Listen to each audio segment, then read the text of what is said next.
Team France just defeated the US at the World Beach Ultimate Championships, the first time the US national team has been knocked out of a major tournament this decade, and they did it all in one of the cleanest games of Ultimate of all time. There was just a single turn from this super young, super talented French team. I'm going to take you through the most exciting moments from this game and show you how they held their nerve to book their place in the final later today.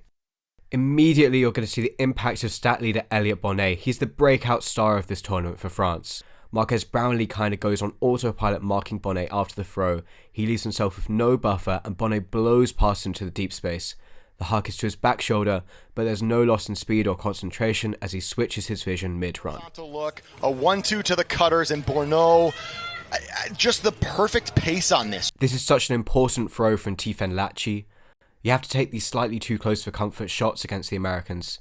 Then Bonnett could swing, but instead sends a great huck with touch to Sasha Bui. Tight defense, but it's flying in the air. And that is Sasha Bui with the score. This is turn one of just 3 total turns in this game. Harper Garvey slightly overshooting Rina Kawabata. Definitely close enough that it was worth a bid though. The French D-line go the other way in 2 passes, Tony Demey to Juliette Bertrand, who makes a great grab, but I don't actually think it's quite in the end zone here.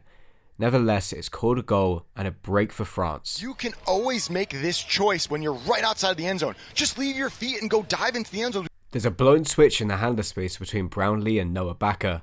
This is the second time that France earned the deep separation they want so much from the handler space. Khalif El-Salam is unlucky not to get a D here, getting a piece on this inside shot. Bonnett absolutely digs this flick out of the ground, and in slow-mo it does look up. It's the same connection, Bonnett to Liaison Bonnett this time around for the score. Brownlee earns the only French turn in this game for the US with a great sky. I feel like Brownlee is much more ready for this huck than the others, because it's from a classic power position instead of a weird back shoulder or inside huck to a cutter that started from behind the disc. Then Brownlee converts to Mextrov to get back on serve. Another instance where the American defender is caught napping when the cut comes from the previous thrower. Great touch on this throw from Bonnett. Up into space. Naz and Bonnett throws an absolute dime as Bonnett gets the better of El-Salam in the deep space. But the Jets are with Bonnett. I'm in absolute disbelief. That's halftime for France.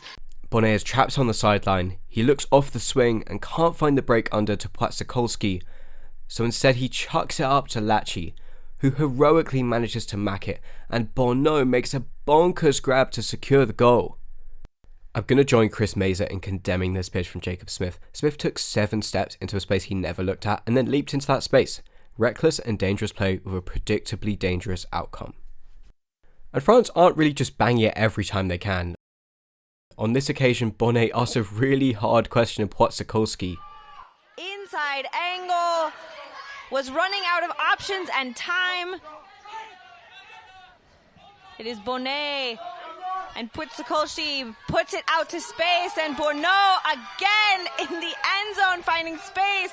Caleb Denicourt is just totally screwed as soon as Naz gets the disc. It's another dime from Naz, charged down by Bonnett. Can Denicourt catch up? He can't! It's unbelievable goal to Bonnett again for the France score. Bonnett putting on a show. More confident, touchy break throws from Bonnett and Poaches to Bonnett with plenty of separation for the score.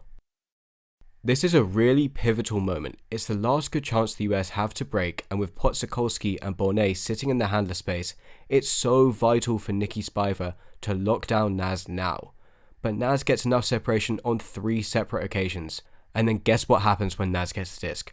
Bonnett sprints deep, gets a step, Denicourt can't catch up, Sarah Mextrov can't do anything about it either, and Bonnett pops to Latche for the score.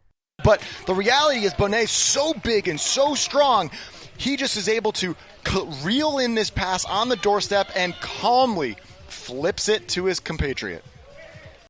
The US try to go all the way up the sideline, but on the final pass, the disc bounces off Luisa Maria Neves' hands. Neves, they used the sideline too much and that last point, giving the disc to France for the chance to score and win. Ulysse Riad gets the reset and sprints deep. Simon Higgins loses a step and is losing more, so there's a game-saving deep poach from Kayla Helton off screen, leaving Bertrand free. Leo Stanguinet finds a clutch high-release lefty to get off the sideline, and there's some nice give-go action from Stenguenek to advance the disc. Maeva Kusi's disc is too high for Stenguenek, but is saved by Riad, and France win. Catch from Riad for the France win. Huge upset in the mixed division. The disc floats over the intended receiver. We saw Stenguenek go every other back and forth, and then Riad comes out of nowhere from the stack to see it. Full extension layout, 2 hands on the disc, lands in the end zone, and we have the upset that no one could have ever predicted. 13-11, France over the U.S. I saw this happening. Oh, feeling the emotions. You can't help but see this and how fast the team rushes. It is absolute disbelief from the U.S. Look, the question you should be asking after this game is why could the US not stop Bonnett going deep? And I think there's 2 big points here. One reason is they systemically got beaten from behind the disc. This classic repositioning to side on to make the dump cut hard is second nature for many players, but marking Bonnett's day called for the American players to immediately take 2 or 3 steps into the deep space. Being in this jogging alongside position is so perilous against a deep cutter as potent as Bonnett.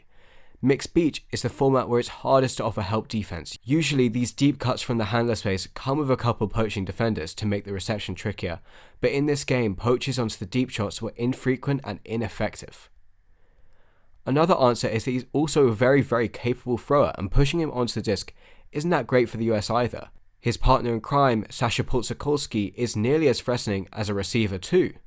It's going to be exciting to see what answers Spain have for this French team in the final. Spain versus France at the World Championship final sounds more like football than frisbee. You can watch the final on Ultiworld at 10:30 local California time, 6:30 here in the UK, or 7:30 in Spain or France. Thanks for watching.